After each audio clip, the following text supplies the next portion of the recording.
আমরা আমাদের অনেকজন আইডি থেকে পোস্ট দেখছেন। আমরা গত রাতে প্রায় 12টা বাজে আমরা রিয়াদ থেকে রওনা দিছি হাফারের উদ্দেশ্যে।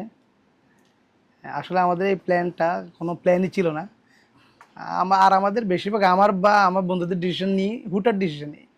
কেননা এই হুটহাট ডিসিশনটাই কাজ হয়। যদি আমরা মনে করো এই প্ল্যান করতে করতে ওই যে এর আগের সপ্তাহ প্ল্যান করতে করতে প্ল্যান ডিসমিস হয়ে গেছে কিন্তু হয় নাই। হুটার ডিসিশন আরেকটা কারণ আছে। আমাদের আজকের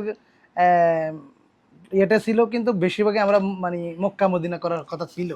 গত শুক্রবারে আমাদের এরকম প্ল্যান ছিল, যা আমরা ঘুরছি। আমি তারেক, রাজু তো এখন হচ্ছে ঘুমে, রাজু ছিল। তো হুট করে নিয়ে বললাম যে না, মক্কা মদিনা তো ইনশাল্লাহ আমরা যাবো, আর একটা হাতে সময় নিয়ে আজকে মামুনের ওখানে যাব। তা আমি তারেককে ফোন করলাম, তারেক চল ঘুরে আসি। তারেক বলে কই যাবি? আমি বললাম যে 2 জায়গায় যাওয়া, দেখো কোথায় যাই। বলতেছে হ্যাঁ তাহলে মামুনের ওখানে যাই। মামুন গত সপ্তাহে ফোন করছে যাওয়ার জন্য, আকবরকেও বলছে কল দিয়ে যে আসবি কিনা। তখন আমি বলছি তাহলে তুমি ওই যে বাংলা একটা কথা কয়, প্ল্যান করবা গণ, এরপর আর বললাম না কারণ আমরা সোশ্যাল মিডিয়াতে আছি, ওটা কম যাইব না। তো আসলে বন্ধু বান্ধবের আড্ডা মানে আমার ওই যে আমি বলি সবসময় যে আমার ফিলোসফি হচ্ছে প্রচুর ঘুরতে হবে, যত পারো ঘোরো, মানে ঘোরার কোনো শেষ নাই, যেদিকে পারো ঘোরো, যত পারো ঘোরো, কোনো ইয়া নাই, সুযোগ থাকলেই ঘুরতে বাইরে যাও। জীবনটা যদি জীবনটা উপভোগ না করো এটা হচ্ছে মানে আমাদের বেশিরভাগ বর্তমান কম হায়াতে জিন্দেগি। মানে কম হায়াতে জিন্দেগি তোমার এই দেশ বা আমরা যখন বিদেশের প্রবাসে আছি, সবচেয়ে একটাই আনন্দ, সারা পুরো সপ্তাহ জুড়ে কাজ করি, একটা দিন সময় পাই, বা যেটা আমাদের বৃহস্পতিবার প্রবাসীদেরকে চাঁদ রাত বলা হয়, ঈদের রাত আর কি, শুক্রবারে ঈদের দিন আর কি। যেহেতু ঈদের দিন মানে ঘুম, প্রবাস মানে ঈদের দিন ঘুম। তো ওই হিসেবে আমরা চাঁদ রাতকে আরেকটু আনন্দময় করার জন্যই আমরা হাফারের উদ্দেশ্যে রওনা। আর সেন্টার পয়েন্টে আমাদের বন্ধু, আমাদের ব্লাড প্যানেলের একজন সদস্য আলী হায়দার, ওর সাথে দেখা করলাম। ও অনেক ও অনেক খুশি হয়েছে আমাদেরকে দেখে, এবং কি সচরাচর এলাকার লোক তেমন দেখে না। প্লাস 0709 বন্ধুদের দেখা করতে আসে, তাহলে তো এটা মানে আমাদের বাসায় সোনায় সোহাগা। আর একটা সময় 0709 যত দূরেই থাকুক চেষ্টা করতো, যদি কেউ মক্কা আসতো রিয়াদ থেকে দেখা করার, কিন্তু এরকম চেষ্টা করতো। কিন্তু এখন একটু ডেটা ড্যাম খাওয়ার কারণ হচ্ছে কি, মানে আসলে অনেক দিন একসাথে, অনেক গত 5 বছর 6 বছর ধরে তো এটা চলমান। তো আসলে এটার একটু প্রভাব পড়ছে। আমাদের কিছু ভালো মানুষ আছে, কিছু আমার মতো কিছু খারাপ মানুষ আছে, যারা বন্ধুত্বের সম্পর্কের সুন্দর মধ্যে ধরে রাখতে পারি না বা করতে পারে, মানে ওই সংজ্ঞাটাই বুঝি না। আদৌ বন্ধুত্ব কি জিনিস ওই সংজ্ঞাটাই বুঝি না। ওদের কিছু 2-1জন কারণে, মানে আমার মতো 2-1জনের কারণে, আমরা যারা বুঝি না সংজ্ঞা, তাদের জন্য এই সমস্যাটা পেশটা। যেহেতু আমাদের একটা বন্ধু আছে মক্কায়, যাই কিছু বলি বাপ্পারাজ, আমাদের বাপ্পারাজকে তো আমাদের আজাদ যাই বলি, মানে আমরা যদি মক্কা যাই ওর সাথে দেখা না করি, ও তো শেষ। মানে ও এখন যা আছে, মানে মানুষের কতটা কি টেন্ডেন্সি বন্ধু বান্ধবের জন্য, মানে ওর সাথে দেখা করি নাই কিন্তু ও কঠিন রাগ। আবার এই জন্য আমরা চেষ্টা করি অন্ততপক্ষে ওর সাথে কিছু কারোর সাথে দেখা করবো না করবো, ওর সাথে দেখা করতে হবে ভাই। তারপরে ও কালকে যখন দেখছে আমাদের হাফার আসতেছি, তখন সে বলতেছে আরে বেটা তো হাফা যেতেছস, তুই না মক্কা আমি বলছিস। আমি বলছি হ্যাঁ বন্ধু, নেক্সট প্ল্যান মক্কা, ইনশাল্লাহ একটু সময় নিয়ে আসতে হবে, কারণ একটু কাজ আছে মক্কাতে। তো বলতে না না, মামুনকে নিয়ে কালকে চলে আসিস, মামুনকে নিয়ে কালকে চলে আয়, আমরা ইনশাল্লাহ সবাই একসাথে মানে আড্ডা দিব। আমি বলছি ইনশাল্লাহ তুমি অপেক্ষা থাকো। আর ও আছে বন্ধু, ও ওখানে আমাদের একটা বন্ধু আছে দুবাই থেকে, আরেকটা বন্ধু বাংলাদেশ থেকে আছে, ওদেরকে সময় দিয়েছে, ওখানে দেখলাম। আসলে 0709 এটা দারুণ, যতটুকু যে মনে করছে ওটা ততটুকু নিছে। আসলে কিছু কতিপয় কিছু মানুষ 0709কে নিয়ে বিজনেস করতেছে বা করে। সবচেয়ে বড় কথা হচ্ছে যারা 0709 রিয়েল হিরো, গত 5 বছর যেমন আছে এখনো তেমন, তারা চেষ্টা করে বন্ধুদের সঙ্গটা তারা ওইভাবে নিবাতে। তো আমি তো শুধু কথা বলতেছি বেশি বেশি, এখন আরো যারা আছে, মামুন আছে, তারেক আছে, আকবর আছে। এখন বিষয় হচ্ছে কি, আমার একটু এটা আলাদা। 0709 আমাদের ব্যাচ, এটার প্রতি সম্মান আমাদের আছে। সম্মান রেখে আমি বলতে চাই, আমি এই আউট অফ দ্য বাউন্ডারি, এই বাউন্ডারিটার বাইরে চলে আসতে চাই। আমি 0709 গন্ডির মধ্যে থাকি আর বন্ধুত্ব কারোর সাথে করতে চাই না। হ্যাঁ, বিষয় রয়েছে এরকম, 0709 এত পরিমাণ গ্রুপ খুলছে, যেটারে মানে বলা যাবে না, মানে খাওয়ারও গ্রুপ আছে, 0709 খাওয়ার গ্রুপ, 0709 আড্ডার গ্রুপ, 0709 অ্যাডাল্ট গ্রুপ, 0709 খালি লাগালাই গ্রুপটা বাকি রয়েছে। আমাদের সব গ্রুপই হয়ে গেছে। হ্যাঁ, না এইটা হচ্ছে বিষয়টা হচ্ছে আমরা 0709 এর এটা ঠিক আছে, কিন্তু আমাদের সৌদি গ্রুপে প্রায় আমরা 150 জন আছি, বাংলাদেশ গ্রুপে 1 লক্ষর বেশি মানুষ। তো আমার একটা ডিসঅ্যাপয়েন্টমেন্ট যেটা আমি ফিল করছি বা পাইছি যে আসলে ওই যার সাথে যার সম্পর্ক বা মানে সবাই সবার ইয়া করতেছে না, কি বলে আমি যেটা মনে করি যে 0709 এর মধ্যে আমরা যেটা এখন পর্যন্ত যেটা আছে যে আসলে বন্ধু বান্ধব যে যার মতো গ্রুপিং হয়ে এর সাথে ভালো একটা সম্পর্কে এখন বর্তমানে আছে। এই জন্যই আমি বলতেছি আমরা 0709 দিয়ে আমরা শুরু হইছে বন্ধুত্বটা, এর মাধ্যমে অনেকে ভালো কোনো কিছু পাইছে, অনেকে আবার এটা হয়ে ওঠে নাই, অনেকে এটা ভালোভাবে নিতে না, পারে নাই, আমি আবার এটার মধ্যে ঢুকে সেরা এটা থেকে ফায়দা লুটতে চাইছে, এটা নিয়ে দুর্নীতিও করছে। না এই জন্য বন্ধু আমি বললাম কোনটা যে আমি আমাদের এই বন্ধুত্বটা শুধু 0709 এর পরিচয়ে গণ্ডিতে বাধ্য রাখতে চাইতেছি না। আমরা সৌদি আরবে 150 জন ছিলাম 0709 এর, নাকি আমরা জিটুজি করছি 2টা সৌদি আরবে। এখন তোর মনে করছ যে এই জিটুজির সময় মোটামুটি আলহামদুলিল্লাহ অনেক বন্ধুরা আসে, এবং জিটুজি শেষ হয়ে গেলে 2টা জিটুজি শেষ করার পরেই অনেক বন্ধু বান্ধবের সাথে জিটুজি নিয়ে একটু সমস্যা হয়েছে। সমস্যা মানে বিশাল সমস্যা। একটা বিষয় হচ্ছে একটা প্রোগ্রাম করলে না বিস্তারিত যাওয়ার দরকার নেই, একটা বিষয় নিয়ে কিছু করলে ওটা কারো মন মতো হবে, কারো মন মতো হবে না।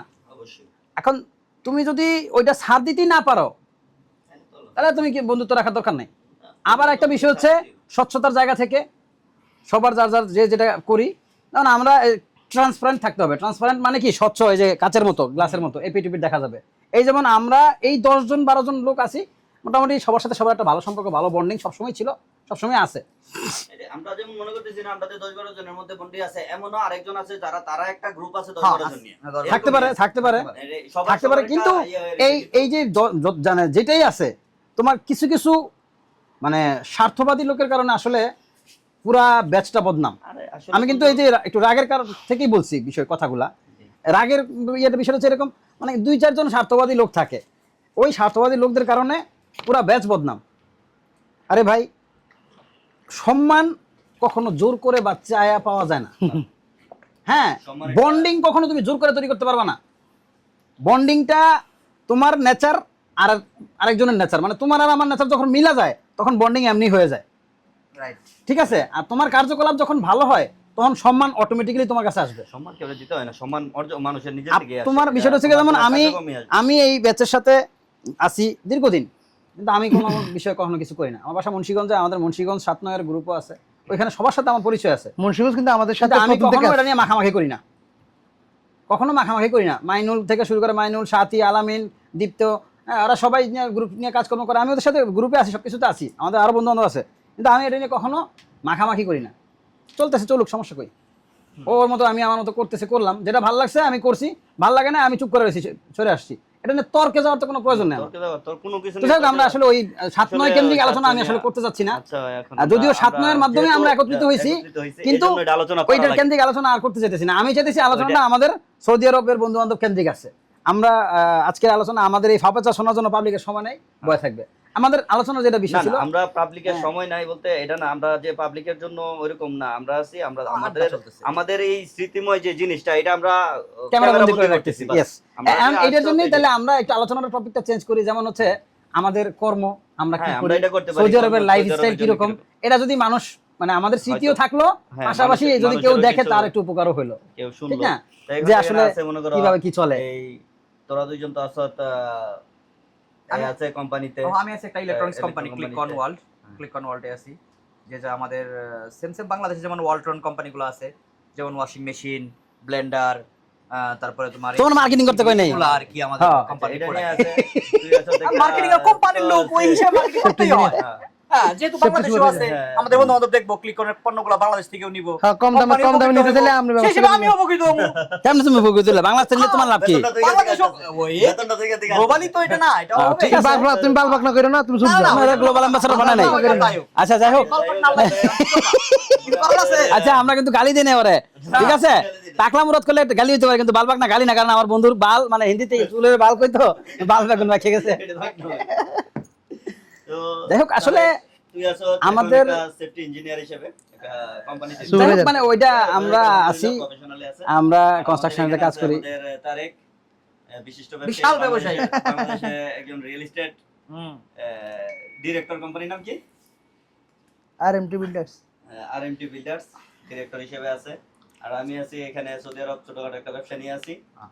ছোটখাটো ব্যবসা বলতে নিজের বেলা সবাই ছোটখাটো ব্যবসা আছে, আর সাথে আমারও বাংলাদেশে আমি একটা কোম্পানির সাথে সংযুক্ত আছি, ডুমুর বিল্ডার্স। যাই হোক, এখন আমরা তারেকের কাছ থেকে শুনি যে আসলে সৌদি আরবের লাইফ জার্নি এবং বাংলাদেশে নিয়ে উনি এখন যেহেতু উনি হাফ টাইম সৌদি থাকে, এক বছরের ভিতরে হাফ টাইম বাংলাদেশে থাকে, আবার সেই হিসেবে ওনার জনগণদের সম্বন্ধে ওনার ভালো অভিজ্ঞতা আছে। তার কি কি বলো? সৌদি আরব না 15 দিন সৌদি আরব, আর বাকিটা বাংলাদেশ। বাকিটা ও তাই নাকি? হ্যাঁ, যেমন আসছে 1 তারিখে, আবার 16 তারিখে ফ্লাইট, মানে 15 দিন ছিল।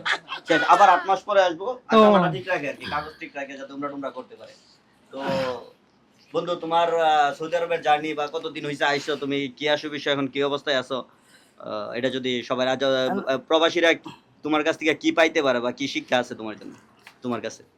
আসলে আমি এমন কিছু হয়ে যায় না যে আমি অনেক কিছু বলবো, তুমি তবে আমি চলমান যেটা আমি সবসময় যা ইনকাম করতাম তার একটা অংশ মানে ভালো কাজে ব্যয় করতাম। সেটা যে কাজে হোক, কারো বিয়েতে বা কারো মানে কোনো একটা দুর্যোগে বা কোন ভালো কাজে একটা ইনকাম করতাম। আর ওই ইনকামটা ওইটার সাথে সাথে আমার যে ওনার বা আমার যে বস বলেন বা আমাদের রহমতুল্লাহ ভাই, উনি আমাকে সবসময় আমার এই কাজ দেখে উনি উদ্বুদ্ধ হয়ে বলতেছেন, না তোমার এই কাজ ধরে রাখতে হবে, আমরা এই কাজকে অনেক উপরে নিয়ে যাবো, ভালো কাজ। কেননা মানুষ এই যে হায়াতে জিন্দি কতটুকু ভালো কাজ কজনে করতে পারে, যে আমার দ্বারা যদি কোনো ভালো কাজ হয়, উনি আমাকে সবসময় সাপোর্টটা দিচ্ছে যে না, যতটুকু সর্বোচ্চ চেষ্টা করে ভালো কাজ করা যায় ততটুকু ভালো কাজ করে। কেমন কি উনি আমাকে কখনোই কাজে বাধাও দেয় নাই। অনেক সময় আমি অনেক কাজে চলে গেছি, অনেক সময় আমি এই কাজে চলে গেছি যে না ভাই আমার তো বলতে অনেক আসে না, কি ভাঙা লাগবে ওটা বা কি লাগবো, উনি ওটা দিতে বাধ্য। কেননা উনি আগ্রহ ছিল। দ্বিতীয়ত হচ্ছে আমরা অনেকদিন থেকে সৌদি আরব আছি, আলহামদুলিল্লাহ চেষ্টা করতেছি নিজের জায়গা থেকে নিজের একটা ইনকামের অবস্থা, এবং কি সাথে যদি আমাদের কেউ উপকৃত হয় আমাদের বুদ্ধিমত্তা নিয়ে, এটা চেষ্টা করি। আর আমাদের একটা হচ্ছে যে আমরা যদি এটা কর্মসংস্থান তৈরি করতে পারি, এটা হচ্ছে সবচেয়ে বড় কিছু। আমরা সৌদি আরব চেষ্টা করতেছি কাজ কাম দিয়ে বা কর্মসংস্থান তৈরি করে নিজের আশেপাশে বাইরের মানুষকে কাজ দিতে পারছি, কিন্তু নিজের আশেপাশে যারা আছে তাদেরকে নিয়ে আমরা থাকার চেষ্টা করছি, অনেকদিন থেকে থাকতেছি। ইভেন বাংলাদেশেও আমরা চেষ্টা করতেছি এখন যদি একটা কর্মসংস্থান তৈরি করা যায়। আমি পার্সোনালি একটা আমার বন্ধু জহিরের সাথে তোমরা দেখতেছো, আমি একটা ব্যাগের কারখানা মানে প্রিন্টিং ব্যাগের কারখানা চেষ্টা করতেছি। আলহামদুলিল্লাহ আমরা হয়ে গেছে, এখন কাজকর্ম চলতেছে সবার দোয়ায়। আলহামদুলিল্লাহ আমরা ওখানে কিন্তু ইনকামের 25% কিন্তু আমরা ভালো কাজে ব্যয় করতেছি। এটা অনেকে জানে না, হয়তো আমরা ইনকামের 25% আমরা ওই মানে আমাদের উদ্দেশ্যই ছিল যে ইনকাম থেকে আমরা ভালো কাজ করবো, যাতে আমাদের ভালো কাজটা অন্তত বন্ধ না হয়ে যায়। কারণ বর্তমানে ইনকাম বা মানুষের খরচ অনুযায়ী কিন্তু অনেক কষ্টসাধ্য ভালো কাজ করা, যেটা অনেকে হারিয়ে গেছে কালের বিবর্তন, কিন্তু সবাই হারিয়ে দিতেছে। আমরা ধরে রাখতে পারতেছি না আমরা নিজেও। তারপরও যে ইনকামের ওই ফ্যাক্টরি ইনকামের যা আছে 20%, ওইটা 25% আমরা খরচ করি। আরেকটা হচ্ছে আমার আমাদের যে কোম্পানি খুলছে, প্লাস ওনার সাথে যে পার্টনাররা আছে কাজ করতেছে, ওনারাও ইনশাল্লাহ আলহামদুলিল্লাহ আমার সাথে এই কাজ আছে। আর আমরাও চেষ্টা করি যে কোনো কিছু করে যদি নিজেদের মধ্যে যদি কর্মসংস্থান বাড়ানো যায়, সবচেয়ে বড় কথা হচ্ছে কর্মসংস্থান বাড়াতে পারলে আলহামদুলিল্লাহ, আর বেশি কিছু না। আর চেষ্টা করতেছি আমাদের সাথে যারা ক্লায়েন্ট আছে, এখন ক্লায়েন্ট বলে বা ওনারা আমাদের থেকে যারা নিচ্ছে তারা কতটুকু স্যাটিসফাইড, এতে আমাদের ব্যবসার উন্নতি। আর ক্লায়েন্ট খুশি মানে ব্যবসার উন্নতি। চেষ্টা করতেছি ইনশাআল্লাহ, কতটুকু যাইতে পারি কতটুকু করতে পারি সেটা আল্লাহ ভালো জানে।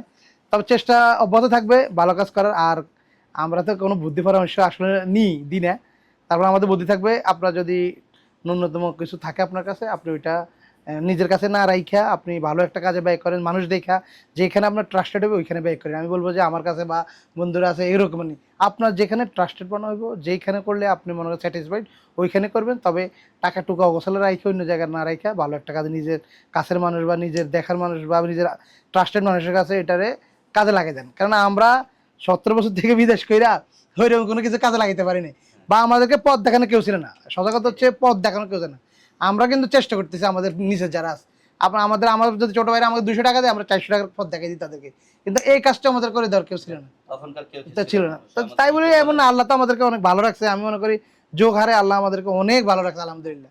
সেই হিসাবে আর বলবো যে আশা ছাড়িয়েন না, আশা ছাড়লে কিছু কামিয়াবি হওয়া যায় না। আপনার মানে যত কিছু আছে আপনার আশা বড় হইতে হইব, ওই আশা বড় হয়ে আবার ঘুমিয়ে থাকলে হইতো না। ওই আশা বড় কইরাই আবার আশারে মানে বাস্তবায়ন করার জন্য মানে এই বসে থাকলে হইব না, কাজ করতে হবে, অনেক কাজ করতে হবে, প্রচুর কাজ করতে হবে। কাজ না করলে কোনো কিছু নেই। যেহেতু আমরা আমাদের জায়গা থেকে চেষ্টা করতেছি, আপনারা আমাদের জায়গা থেকে চেষ্টা করেন, ইনশাল্লাহ ভালো কিছু হবে। এখন আমি তো বকবক করতেছি, আমার বন্ধু আছে মামুন, ওদের সাথে এই 070 পরিচয়। ওরা তো এখন রিয়াদে থাকতো, মানে এটা সোফার বিজনেস করতো। ওখান থেকে আসলে ওই সোফার বিজনেসটা আগের থেকে তো ভালো না, তো ওরা একটু ড্রাইভেট হওয়ার চেষ্টা করছে, বা ওখানে এখন আসছে হাফরাল বাতান, ওরা ডেস্টিনেশন নিচ্ছে, ওদের রেস্টুরেন্ট আছে, প্লাস এই খেমার যে বড় বিজনেসটা আগে দেখাইছে ওইটা করতেছে। আবার ও বাংলাদেশের সাথে একটা কোম্পানির সাথে ডাইরেক্টর হিসাবে আছে, আস্তে আস্তে আগাইতেছে, মানে এত দৌড়াদৌড়ি নেই, চেষ্টা করতেছে কিছু করার। সবসময় বড় কথা হচ্ছে কর্মসংস্থান তৈরি করছে, কারণ হোটেল দিচ্ছে ওখানে, সে আর ফখরুল পার্টনারে আছে আমাদের আরেক বন্ধু হাফারের, ওরা কর্মসংস্থান তৈরি করতেছে। এখানেও ওর এখানে 8-10 জন লোক কাজ করে, সবাই মিলি সব কিছুর বাইরে হচ্ছে কর্মসংস্থান তৈরি করা। কর্মসংস্থান তো আমাদের মেইন টার্গেট, এই আর কি। ও ওখানে ওর কথা বলবে। আচ্ছা মামুন, মানে বেশ কিছু জায়গায় আমি যে কোনো কাজে আমি দেখতেছি যে আমি একদম সাকসেসফুল হয়ে যেতেছি। গত মানে আমি এরকম অনেকগুলো জায়গায় হয়েছে দেখতেছি আমি একদম মানে successful, almost done and sure, 99% ensure দিচ্ছে আমার যে আপনার এটা হয়ে গেছে, আপনি নিশ্চিত থাকেন, আল্লাহ চাইলে হয়ে যাবে, এখন সব কিছু ডান, ঠিক আছে। আমি আশা আছি ঠিক আছে 1 সপ্তাহের মধ্যে হয়ে যাবে ইনশাল্লাহ এটা। কিন্তু 1 সপ্তাহ পার হয়ে যায়, 2 সপ্তাহ পার হয়ে যায়, 3 সপ্তাহ হচ্ছে না। আর কিছু ঘটনা ভাই আপনারা তো রিজেক্ট করছে বা আপনার এটা হচ্ছে না, কারণ কি ভাই কি জানি, আল্লাহ তাআলা হবে না, ওই সমস্যা ডান করছে। ইনশাআল্লাহ। তো ওই বিষয়গুলো কি হয়, মানে এই জন্য কোনো জিনিস যতক্ষণ না পর্যন্ত ওটা প্রকাশ হয়, মানে আপনার যতক্ষণ পর্যন্ত একদম 100% আপনার না করে দেয় আল্লাহ তাআলা, আপনি ওটা প্রকাশ করেন না। রিজিক যেটা থাকবে, এখন যেমন হচ্ছে আমার কর্মসংস্থান, আমার ব্যবসা, তোমার কাছে প্রবাসীরা যে তোমার থেকে যে নরমাল আছে, তুমি তো এখন মোটামুটি একটা ভালো জায়গায় আছো। তো যারা নতুন আসতেছে বা আসছে তাদের সম্বন্ধে তোমার কি কথা আছে? আমি আসলে প্রতিনিয়ত আমি মানে যেমন আমি আমার ক্যারিয়ার শুরু করি সিঙ্গাপুর থেকে। 2012 সালে সিঙ্গাপুর গেছি, সিঙ্গাপুরে 3-4 বছর ছিলাম। দেন 15 সালে মাঝামাঝির দিকে গেলাম কাতারেও 3-4 বছর ছিলাম, কাতার এয়ারপোর্টে জব করতাম, ঠিক আছে, সেফটি অ্যান্ড সিকিউরিটি সুপারভাইজার হিসাবে। এরপরে দেশে যাই 18 সালের দিকে, পা ভাঙে যায়, তারপরে করোনা, তারপরে বিভিন্ন সমস্যা জর্জরিত হয়ে তারপরে তোমার হচ্ছে 21 সালে সৌদি আরবে আসছি। তো আমি এক একটা দেশে যাই এক একটা কিছু শিখতেছি। আরেকটা বিষয় হচ্ছে গাইড করার মতো কেউ ছিল না, যার কারণে অনেক পিছায় আছি। ওই আমি প্রথম তোমার এক্সপেরিয়েন্সটা মানুষের কাছে শেয়ার করো। হ্যাঁ না আমার জানি না আমাদের ভিডিও বা আমাদের লাইভ অনেকে দেখবো না, কিন্তু এরপরেও যদিও কারো কাছে যায় এই জিনিসটা, যাতে সে তোমার এক্সপেরিয়েন্স থেকে একটু হইলো কোনো কিছু নিতে পারে। না এইটাই আমার বিষয় হচ্ছে, আমি আমার এই যেটুকু ইয়া করতে পারছি, আমি ওইভাবে আর্থিকভাবে আমি আমার লাইফ মানে কোনো অ্যাচিভমেন্ট নাই আমার। মানে আমি যে এই লম্বা সময় বিদেশ প্রবাস করলাম, আমি ওইরকমভাবে আল্লাহ তাআলা মানে খায়া পয়রা ভালো রাখছে সব সময়, কিন্তু এরকম কিছু করতে পারি না। কিন্তু আমি প্রতিনিয়ত শিখছি, অনেক কিছু শিখছি এবং এখনো অনেক কিছু শিখতেছি, এই শিখার শেষ নাই। হ্যাঁ এখন কথা হইলো, তুমি যে এখন পর্যন্ত আজকে 2012 থেকে তোমার প্রবাস লাইফ শুরু হয়েছে, তো প্রবাস লাইফটা শুরু হয়েছে আজকে হচ্ছে 2026, মানে 14 বছর যাবত। 14 বছর না, মাঝখানে আমি করোনার কারণে 2-3 বছর দেশে ছিলাম আর কি, তো 10-12 বছরের মতো একটা প্রবাস লাইফ আছে, এটা ইয়া করতেছো। তো এই যে 10-12 বছর বা 14 বছরের ভিতরে কোনো কিছু করতে পারো নাই, তো তার মানে তুমি ওইরকম ভাবে হয়তো বা কোনো রিস্ক নাও না, নাইলে তুমি কোনো জায়গা পাও নাই। তো তোমার তো জায়গাটা খুঁজতে হইব, বা ওইরকম ভাবে খুঁজো নাই, নাকি ওই মানুষের কথাই বলে কোনো কিছু করা যাবে না, এরকম কোনো কিছু নাই? না আসলে এইখানে ভাবে কোনো কিছু করার চেষ্টা করো নাই? না এইটাই আসলে বুঝের অভাব, অথবা গার্ডিয়ান বা গাইড করার মতো কোনো লোক না থাকলে যে সমস্যাটা হয় ওইটাই হয়েছে। যেমন দেখা গেছে যে আমার বাবা মারা গেছে 1998 সালে। তো যাই হোক, মানে আত্মীয় স্বজন অনেকেই আছে, কিন্তু ওইভাবে দায়িত্ব নিয়ে কখনো কেউ বলে না যে এইটা করো, আমি তোমার সাথে আছি। যেমন বাপ থাকলে চিন্তা করতে হয় না, না আমার সাথে কাজ করে মানে বাগনা আছে, ওর বাপ আছে না, ও যদি কিছু বলে যে আমার দুলাভাই আছে, তো ও যদি কিছু করতে চায় বা ইয়া করে, ওর বাপ বলে যে কর, টেনশনে কিছু না, আমি আছি। এরকম কিছু বিষয় থাকে। যেমন আমার বিষয়টা হচ্ছে এরকমভাবে বলার কেউ ছিল না, নিজেও অনেক কিছু বুঝতাম না, প্রতিনিয়ত শিখতেছি, যেটা বললাম আর কি। আমার প্রবাসী যারা প্রবাসে আসতে চায় বা প্রবাসে আসছে, হ্যাঁ, বা যাই কিছু, আমি বলবো যে আপনারা যাই করেন, ইনভেস্টমেন্টের বিকল্প নাই। 10,000 পারলে 10,000, 10 লাখ পারলে 10 লাখ, মানে যতটুকু সম্ভব। আমার কথা হচ্ছে ইনভেস্টমেন্ট অনেকভাবেই করা যায়। এখন ধরো তোমার টাকা কম, অল্প টাকা আছে, অল্প টাকা গ্রামে চরাঞ্চলে বা যে খেতি খামারে বাড়িতে যেটুকু সম্ভব ল্যান্ড কিনেন। ল্যান্ড কিনতে না পারলে আপনি গোল্ড কিনে রাখেন, গোল্ডেও এখন ভালো প্রফিট আসে বা ভালো একটা রিটার্ন আসে। না আসলেও হ্যাঁ, লস হচ্ছে না, লস হচ্ছে না, টাকাটা থাকতেছে। প্লাস টাকাটা থাকতেছে। আর সবচেয়ে ভালো হচ্ছে ল্যান্ডে হ্যাঁ, ইনভেস্ট করতে land-এ। পারলে সবচেয়ে হালাল এবং সবচেয়ে নিরাপদ হচ্ছে ল্যান্ডে ইনভেস্ট এবং করতে পারলে। সবচেয়ে লাভজনক। হ্যাঁ, লাভজনক মানে আমি যেমন হচ্ছে আমি বললাম যে যেটা 2 লাখ টাকা আছে, ঠিক আছে, 2 লাখ টাকা দিয়ে একটা ল্যান্ড কিনে ফেলেন। তোমার ল্যান্ড কিনা, ল্যান্ড কিনলে কিন্তু ল্যান্ডটা কিন্তু বাড়তেছে, কিন্তু ওইটা দিয়ে কিন্তু পেসিভ কোনো একটা ইনকাম আসছে না, ইনকাম আসবে না।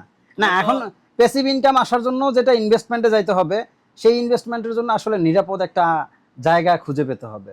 আজকে যেমন দেখা গেছে যে বাংলাদেশে অনেক বড় বড় ডেভেলপার্সরা বিল্ডিং কমপ্লিট করতেছে, ওইখানে ইনভেস্ট করা যায়। এখানে অনেক বড় একটা ট্রাস্ট ইস্যু কাজ করে। ট্রাস্ট ইস্যু কাজ করে কি, ওই যে চুন খায়া মুখ পুড়ে গেছে পরে দই দেখে ভয় পাইতেছে, এরকম একটা বিষয় হয় না? তো আসলে অনেক মানুষেরই এরকম হয়েছে কি, মানে ওই দোকানে ইনভেস্ট করছে, দোকান রাখছে, আর মনে করে যে 6 মাস 1 বছর পরে বিল্ডার্স মালিক কোম্পানি শুদ্ধ উদা হয়ে গেছে। এই ভয়ের কারণে অনেকে করতে চায় না। আবার আরেকটা বিষয় হচ্ছে, আমি তোমার চিনি না জানি না, আমি তোমার সাথে কেমনে ইনভেস্ট করি, এটা একটা বড় বিষয় কাজ করে। আবার এখন দেখা গেছে যে তুমি আমার বন্ধু, তুমি একজন ডুমুর বিল্ডার্সের একজন ডিরেক্টর হিসেবে আসো। এখন দেখা গেছে যে এখানে আমার ট্রাস্ট আছে, মানে আমার ট্রাস্ট কাজ করতেছে, যেহেতু তুমি আমার বন্ধু, তুমি ওখানে আসো। আমার কিন্তু ডুমুর বিল্ডার্স কোম্পানির প্রতি ট্রাস্ট আসে নাই, কিন্তু তোমার কাছে আসছে। কিন্তু তারপরও আমি যদি ডুমুর বিল্ডার্সে ইনভেস্ট করি, আমি তোমার সাথে কোনো লেনদেন করবো না, তোমার মাধ্যমে করব, কিন্তু লেনদেন করবো ডুমুর বিল্ডার্সের কোম্পানির অ্যাকাউন্টে। কোম্পানির অ্যাকাউন্টে এবং কোম্পানি সবকিছু দেখি করতে হবে। যে যেখানে করে। তো আমার না শুধু যে প্রবাস থেকে তোমার বিল্ডিং বা ফ্ল্যাটে বা দোকানে ইনভেস্ট করবে ওরকম না, এটা কইছে তুমি দেশে যাওয়ার জন্য। তোমার এখানে একটা প্যাসিভ ইনকামের দরকার আছে। তুমি একটা কিছু শিখা যে এখানে একটা কোন বিজনেস দাঁড় না করাইলে তুমি ওইটা তো করতে পারবে না, কারণ তোমার স্যালারি দিয়ে এসে তুমি ফ্যামিলি চালায়া পর আবার ইনভেস্ট কইরা ওটা কিন্তু হয়ে ওঠে না। এখন দেখা যাচ্ছে যে সৌদি আরবে আসলে বন্ধু, সৌদি আরবের যে প্রেক্ষাপট, এখানে আসলে চাকরির পাশাপাশি তো বিজনেস করাটা ইম্পসিবল বিষয়। আর চাকরি ছাড়া দিয়ে বিজনেস করতে যাবে, এখন যে কোনো একটা নতুন বিজনেস শুরু করতে গেলে আমার যে আইডিওলজি কাজ করে, আমি বিভিন্ন অনেক বড় বড় লেকচারার বা অনেক মানুষের যে মানে কথাবার্তা শুনে আমার যে আইডিওলজি তৈরি হয়েছে, যে আপনি কোনো একটা জায়গায় বিজনেস করতে চাইতেছেন, যেই পরিমাণ টাকা আপনি বিজনেসে ইনভেস্ট করবেন, ওই পরিমাণ টাকা লিকুইড আপনার কাছে আরও ক্যাশ থাকতে হবে, ব্যাকআপ। ইন কেস বিজনেসে যদি ধরা খায় যায়, তাহলে যেন আমি ওই ব্যাকআপটা ইউজ করতে পারি। ধরা খায় যায়, ধরা তো মানুষ খাইবে, লস ধরা যে খাইবো না এটা কোনো বড় কথা না, ধরা খাইবই। কিন্তু কথা হইলো তো তোমার একটা কথা আছে কিন্তু, যে টাকা থাকলে বিজনেস হয় না, টাকা দিয়ে বিজনেস হয় না। বিজনেস তুমি আগে তোমার মাইন্ড সেট করতে হইব যে তুমি কি বিজনেস করবা, এটা সম্বন্ধে তোমার ধারণা নিতে হইব, এটা সম্বন্ধে শিখতে হইব, জানতে হইব। জানার পরে তুমি বিজনেস করবা। তোমার বিজনেস যখন তুমি ডেভেলপ করবা, তখন তোমার টাকা, হ্যাঁ, তাইলে সেটার জন্য বিজনেসে যাওয়ার আগে স্কিল ডেভেলপমেন্ট করতে হবে। তুমি যেটা তুমি এখন একটা মনে করো একটা শপ নিবা, সুপার শপ, সুপার শপের সম্বন্ধে তোমার কিছু ধারণা নিতে হইব, বা এটা না নিয়ে তুমি একটা ঢুকে গেলা, বা আমি আরেকজনের ভরসা হয়ে ঢুকে গেলাম, এটা হিসেবে নাই। না, আমি এটি বললাম যে তাইলে করতে হবে, স্কিল আপ করতে হবে নিজেরে। যেমন হচ্ছে স্কিলদের শেষ নাই। যে ব্যবসা করতে টাকা লাগে না, কিন্তু ব্যবসা ডেভেলপ করতে টাকা লাগে। তুমি এখন দোকান নিবা, তো এটা কিছুটা ভুলও আছে এটার মধ্যে, যে বাংলাদেশের প্রেক্ষাপটে হয়তো বা ব্যবসা শুরু করতে টাকা লাগে না, ছোটখাটো ভাবে যে কোনো জায়গা থেকে শুরু করতে পারে। সৌদি আরবের প্রেক্ষাপটে ওইটা হয়ে ওঠে না, ওইটা টাকা লাগবে, টাকা ছাড়া হইব না। তোমার সৌদি আরবের প্রেক্ষাপটে যদি ব্যবসা করতে যাও, টাকা তোমার অবশ্যই লাগবে, কিন্তু এরপরেও তোমার যদি ওইটার সম্বন্ধে নলেজ না থাকে, তাইলে কিন্তু 100% ধরা। এই তো আমি আমার একটা কথার মধ্যে আমি থাকবো, স্কিল আপ করতে হবে নিজের। প্রত্যেকটা মানুষ নিজের স্কিল আপ করতে পারেন। স্কিল মানে কি? দক্ষতা অর্জন করা। কোন বিষয়ে? আমি যে বিষয় নিয়ে কাজ করতে চাইতেছি সেই বিষয়ে। বর্তমানে হচ্ছে আর্টিফিশিয়াল ইন্টেলিজেন্স, মানে এআই যেটা বলে, এআই এর ভিতরে সবচেয়ে কমন ইউজ হচ্ছে চ্যাট জিপিটি, তারপর হচ্ছে জিমিনি এআই, তারপর হচ্ছে ক্লাউড এআই, তারপরে হচ্ছে আরো অনেকগুলো আছে। হ্যাঁ, তো এইগুলো দিয়ে কিন্তু তুমি এইগুলাতে যদি যাও, তুমি যদি ওই দিকে যাইতে চাও, তাহলে যারা প্রবাসী এসে পড়ছে তারা ওই ক্ষেত্রে ডেভেলপ হয়ে আর কোনো কিছু করতে অনেক টাইম না না না, আমি তোমার কথাটা এটা বলতে চাই না, আমার কথাটা বুঝো আগে। আমার কথা হচ্ছে তুমি কি করতে চাও, এআই বাংলা প্রম্পট দিলে বুঝবে তুমি কি করতে চাও। এইটা নিয়ে বেসিক ফান্ডামেন্টাল বুঝতে হলে তুমি এর কাছে যাও, এআই রে জিজ্ঞাসা করো যে আমি এই বিজনেসটা করতে চাইতেছি, এই এলাকায় করতে চাইতেছি, এআই তোমার একটা সাজেশন দিবে। যদিও ওইটা 50-50, মানে প্র্যাকটিক্যালের সাথে 50-50 ম্যাচ হইবে, কিন্তু এটা তো বেসিক একটা আইডিয়া এসে পড়বে। এখন আমি ধরো চ্যাট জিপিটি করলাম যে আমি আমার মানে বেসিক ধরো যে কোনো ক্ষেত্রে, যে আমি একজন বাংলাদেশ থেকে, বিশেষ করে বাংলাদেশ থেকে যত মানুষ প্রবাসে আসে, বাংলাদেশিদের সবচেয়ে বড় ভুল বা সবচেয়ে বড় মানে একটা মিসকনসেপ্ট, একটা বিদেশ আসলেই টাকা, আসলে এরকম না। বাংলাদেশে আমি দেখছি আমার আত্মীয় স্বজন থেকে শুরু করে মানে যত মানুষ আছে, আমি একটা কনস্ট্রাকশন সাইডে কাজ করি, আমার সাইডে প্রায় 10,000 লোক কাজ করে। তো আমার যেই জব রোল, ওই জব রোলের কারণে আমি অলমোস্ট সব সময়ই ওই মানুষের সাথে মানে এনগেজ থাকি। হ্যাঁ, 10,000 মানুষ আছে, 10,000 মানুষের সাথে আমার এনগেজ হয়, কথাবার্তা হয়, কোনো না কোনো ওয়েতে তাদের সাথে আমার দেখা হয়ে যায়। এখন এই লোকগুলোর আমি যখন কথা বলতে যাই দেখি বাংলাদেশি মানেই লেবার, বাংলাদেশি মানেই লেবার। এখন এই মিসকনসেপ্টটা তৈরি, মানে এই একটা পারসেপশন বহিরাগত যারা আছে আমাদের সাবকন্টিনেন্টের অন্য যে দেশগুলো আছে যেমন পাকিস্তানি বা ইন্ডিয়ান, এরাও মনে করে বাংলাদেশি মানেই লেবার। কারণটা কি? না, এখানে কারণ কথা আছে। বাংলাদেশ থেকে এরা মনে করে বিদেশ 80 টাকা, কিচ্ছু কাজ না শিখে হ্যাঁ, এই হাতে পায়ে চলে আসে। মানে সবার কথা হচ্ছে আচ্ছা, এই যে হাতে পায়ে যে আপনি চলে আসছেন, আসতে চায় না আর কি। আপনারা টাকা দিব কি? আপনি তো মানে- লেবারই যাবেন। মানে মেট্রিক পাস কইরা না, ম্যাট্রিক পাস না, নট অনলি ম্যাট্রিক পাস। না না বলতেছে কি মানুষের আমাদের বাংলাদেশে এখন এমনও রয়েছে কোন রকম ছেলেটা মেট্রিক পাস করলো আর তারে বিদেশে যাবো। পুশ করে দাও। হ্যাঁ, কাজ শিখে কি করবো, কোনো বিদেশে কিছু যাবো। না, আমার এই কথা একটা হচ্ছে dialogue আছে কিন্তু, হ্যাঁ, কাজ না শিখে কি করবো, বিদেশে না, যাবো। এটা তো আরে ভুল। ওটা তো অন্য জনের কথা, যেমন আমার নিজের একজন কাছের, একবারে কাছের হুম। একজন লোকের ডায়লগ ছিল এটা। আমি বলছিলাম যে এবার বিদেশে যাইবো, কোনো কিছু শিখায় আনো, শিখা থাক হ্যাঁ, না, বিদেশে যাইবো আর শিখা কি করবো। এটাই তো। শিক্ষা বিদেশ কি করবে? এখন আমার ছোট এক বাইকনা আছে, বড় বাইকনা তো আসছে, ছোট এক বাইকনা আসছে। দুলা ভাইরে বললাম যে কাজ শিখান, হুম। দুলা ভাই বলে বিদেশ যাবো, কাজ শিখা কি করবো, আরে কাজ না শিখে বিদেশে এসে কি করবে? বিদেশে বোতল এসে কি ঢোকাইবে, করবে? মামু আছে না? তোমার এনে থাইকা দেবো। ময়লা ঢোকাইবে। এই মামু আছে না? আমার এখানে থাকলে আমার এখানে কাজ করতে হবে না? আমার এনেও এমনি কাজ করবো। তাহলে এখানে এসে আমি কাজ শেখার জন্য, কাজ শিখবে আমার কাছে, এই জন্য আমি টাকা দিব? হ্যাঁ। একবার এই মিসকনসেপ্টটাই হইতেছে আমাদের মধ্যে। বিষয় হচ্ছে যেমন আমি কিছু করতে পারতেছি না। প্রবাসে অনেক চাহিদা সম্পন্ন কাজ যেগুলা বাংলাদেশে খুব অল্প সময় শেখা যায়, 2 মাস কাজ করলে শেখা যায়। ইলেকট্রিশিয়ান, প্লাম্বার, ওয়েল্ডার, ঠিক আছে, এগুলো সবচেয়ে কমন। আরো অনেক কাজ আছে।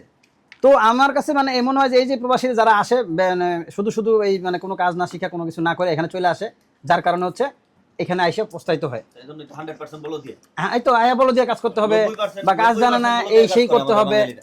আমার সাথে কাজ করে ইন্ডিয়ান কয়েকজন আছে, ওরা আমারে বলে যে ফার্স্ট টাইম আমি দেখতেছি যে কোনো বাঙালি এতটা অর্গানাইজড। আমারে বলতেছে ও, মানে ওর সাথে আমি কাজ করতে গেছি মতন প্রথম দিন ও আমারে একটা অপমান করছে। মানে ওরে আমি বলছি যে আমি ডকুমেন্টেশনের কাজ জানি, আমি হচ্ছে অফিস ওয়ার্ক যেগুলো থাকে আমি সব কিছু করতে পারি, as a document controller, as a trainer, হ্যাঁ, as a site supervisor, as a leading team leading, conducting trainings and all, আমি সব কিছু পারি। আমি ওরে বলছি পরে ওর মেজাজ পুরো খারাপ হয়ে গেছে। ও আমারে সোজা ফিল্ডে পাঠিয়ে দিল। 1 মাস পরে যখন ওর সাথে আমার একটা ভালো সম্পর্ক হয়েছে তখন আমার কইতেছে, দেখ আমাদের একটা পারসেপশন তৈরি হয়ে গেছে। পারসেপশন কি? মানে আমরা মনে করি বাঙালি মানেই লেবার। আমি কি এটা কেমন কথা কয়? হ্যাঁ, আমরা এই পর্যন্ত কোনো বাঙালিদেরকে আমরা এই পজিশনে দেখি না, বা এত কিছু পারে এরকম বাঙালি খুব কম পাই। মানে পাই, ওর ক্যারিয়ারে ও পায় নাই। আছে অনেক বাঙালি আছে, অনেক ভালো ভালো পজিশন আছে আলহামদুলিল্লাহ, কিন্তু অন্যান্য পাকিস্তান এবং ইন্ডিয়ার তুলনায় ওটা কিছুই না। পাকিস্তান থেকে ইন্ডিয়া থেকে যারা আসছে তাদের তুলনায় ওটা কিছুই না, একদম নগণ্য সংখ্যা। তবে আমি হ্যাঁ, বলবো বাঙালিদের মধ্যে অনেক আছে, যাদের বড় ভিতরে বড়- একটু বড় মেধা বড়- আছে, বড় বড় ভালো পজিশনে আছে বাঙালিরা, কিন্তু পজিশনে নাই, অফিশিয়ালি পজিশনে নাই। বাংলাদেশিরা বিজনেসে আছে। না আমি তো business অনেক কর্মক্ষেত্রের আছে, কথা কিন্তু বলতেছি বন্ধু। বিজনেস তো একটা মানে আল্লাহ নবী উৎসাহ করে গেছে বিজনেস করার জন্য, ব্যবসায়ী হালালভাবে ব্যবসা করার জন্য। বিজনেস তো অনেক রহমতের একটা বিষয়, এটা আসলে সবার দ্বারা তো সম্ভব না বন্ধু। অনেকের বিজনেস নলেজ নাই, স্কিল নাই, আবার অনেকের বিজনেস করার জন্য যে ক্যাপিটাল দরকার ওইটা নাই, সাপোর্ট নাই। তো আবার অনেকের টাকা নিয়ে বসে আছে, তার নলেজ নাই বা আইডিয়াস নাই। আবার অনেকের টাকা নাই, তার কাছে আইডিয়াস আছে, নলেজ আছে, আছে, কিন্তু সে সাপোর্টের জন্য করতে পারতেছে না। তো ওইটা রহমতের বিষয়। কিন্তু জব তো যে কেউ করতে পারে, একটু তুমি নিজের স্কিল ডেভেলপ করলেই জব করা যায়, ঠিক আছে। হ্যাঁ, ভালো তো একটা জায়গায় job করা। বাংলাদেশি যারা আছে ব্যবসায় তো সব আগে আছে, এটা নিঃসন্দেহে, কিন্তু কর্মক্ষেত্রের দিক দিয়ে আমরা অনেক পিছায়। বেশিরভাগ আসে বিদেশ থেকে লেবারে কাজ করার জন্য, একটু শিখা আসলে কিন্তু ভালোভাবে করতে পারে, ঠিক আছে। তো ওভারঅল মানে আমরা যারা আছি আলহামদুলিল্লাহ সবাই যেভাবেই হোক ভালো আছে। বাংলাদেশিদের একটা পজিটিভ দিক হচ্ছে আমরা অনেক কর্মঠ, প্রচুর মানে কাজের জন্য মানে বাংলাদেশিদেরকে কোনো কমপ্লেন করতে পারে না যে কাজ করে না। প্রচুর লোক আসছে একদম নতুন, কিন্তু একটা কাজ যে ওদেরকে বুঝায় দেওয়া হয় ওই কাজটা ওরা ঠিকমতো করতে পারে। এটার জন্য আমাদের এখনো মার্কেটের একটা বাংলাদেশি মার্কেট ভ্যালু আছে। হ্যাঁ, কারণ বাংলাদেশের আমরা market value টা আছে। স্কিল ছাড়া বাংলাদেশের, হ্যাঁ, আমাদের মার্কেট ভ্যালু। কিন্তু যদি এই ওয়ার্কারগুলো যদি একটু স্কিল হয়ে আসে তাহলে তুমি চিন্তা করতে পারবে না যে বাংলাদেশ মার্কেটটা কোন জায়গায় যাবে। গভর্নমেন্টেরও আসলে এই জায়গায় অনেক লেকেন্সি আছে, অনেক। হ্যাঁ, বাংলাদেশে টেকনিক্যাল যেই কারিগরি শিক্ষাগুলো আছে, টেকনিক্যাল কারিগরি শিক্ষাগুলো আছে, এগুলোর তারা একটু আমি অনেকবার বলছি এই কথাটা। যেমন হচ্ছে যে মেট্রিক পাস পর্যন্ত দেখেন, মেট্রিক পাসে যারা বি গ্রেড পাইছে এখন কলেজে ঢোকতেই দেওয়া দরকার নাই। কলেজে তাদেরকে ঢোকার কোনো সুযোগ দেওয়ার প্রয়োজনই নাই। তাদেরকে মেট্রিক পাস করছে, বি গ্রেডে পাইছে, তাদের জন্য কোনো কলেজে জায়গা নাই, তাদের জন্য ভোকেশনালে পাঠিয়ে দেন। এটা কিন্তু অপমান না, এটা হচ্ছে তার উপযুক্ত জায়গায় পাঠানো। ভোকেশনালে গেলে কি হবে, ওই ছেলেটা 2 বছরে একটা টেকনিক্যাল কাজ শিখে ফেলবে। ইন্টারমিডিয়েট কমপ্লিট করে বেকার ঘোরা চাইতে 2 বছর টেকনিক্যাল কাজ করে সে দেশে এবং বিদেশে সব জায়গায় যে কোনো জায়গায় কর্মক্ষেত্র তৈরি করতে পারবে। তাহলে এইটা 100% প্রুভেন। ইন্ডিয়ান, পাকিস্তানি বা অন্যান্য দেশ থেকে কিভাবে আসে তারা, তাদের দেশে এই টেকনিক্যাল লাইনটা অনেক আগায়া জেনারেল লাইনের থেকে অনেক। আমি তো মনে করি যে আমার হিসাবে তোমার হচ্ছে এই মানে সায়েন্সের স্টুডেন্ট ছাড়া যারা আছে সবারই আমি মনে করি টেকনিক্যাল জ্ঞান অর্জন করা দরকার। টেকনিক্যাল তো সবার দরকার, সবার দরকার। আর কিছু করারও দরকার। এটা এমন না যে আমি শিখতেছি আমার শিখার মধ্যেই থাকবো, আমি কোনো কিছু করবো না, করারও দরকার, অবশ্যই করারও দরকার। তুমি এখন যে জ্ঞানটা আছে এই জ্ঞানটা বিষয়গুলো তোমার কি হয়, ছড়াই দিতে হবে। এক হচ্ছে দেখো আমার বাবা মার কথা আমি বলবো, আমার বাবা ছিল না, যা মা ছিল, যা আমাদের পরিবারের আত্মীয় স্বজন যারা ছিল। মার্কেটিং এমন সুযোগ সুবিধা হয়েছে, মার্কেটিং করে এখন অনেক কিছু করা না, এখন মার্কেটিং এর বিষয় না, যেমন হচ্ছে এই বিষয়গুলো কি হয়, এগুলো আসলে রাষ্ট্রীয়ভাবে তৈরি হয়। রাষ্ট্রীয়ভাবে কিভাবে সরকার এই বিষয়গুলো প্রমোট করবে, সরকার প্রমোট করলে কি হয়, আজকে আমি তো পোলা পাই, আমি তো বাচ্চা, আমি কোনো কিছু বুঝি না, কিন্তু সরকার যদি এই বিষয়টা প্রমোট করে অ্যাটলিস্ট আমার গার্জিয়ানরা বুঝবো, গার্জিয়ান যেমন যদি বোঝে তাহলে সে আমার জন্য এটা করতে পারবে। এখন যেমন দেখা যাচ্ছে আমার সময় বলি, আমার সময় না, এখন আগে থেকে অনেক বাড়ছে, টেকনিক্যাল ইনস্টিটিউট আগে থেকে অনেক বাড়ছে। বাংলাদেশের প্রেক্ষাপটে তুই এই সরকার এটা করবো সরকার নিয়ে কোনো কিছু কথা বল না, বলাই ভালো। না না না না কেন না না না না এটা না না হোক, আমার বলার জায়গায় আমি বলে গেছি, হবে না কে বলছে হবে, আমি না, যেমন দেখা গেছে এবার বলতে বলতে হবে। এই একদিন আজকে আমরা 3 জন বলতেছি, কালকে 300 জন বলবে, এরপরে 3 লাখ লোক বলবে, 30,000 বলবে, 3 লাখ বলবে, হইলে হবে। যদি আন্দোলনেই সবকিছু আদায় করার রাস্তা হয় তাহলে আন্দোলনই হবে।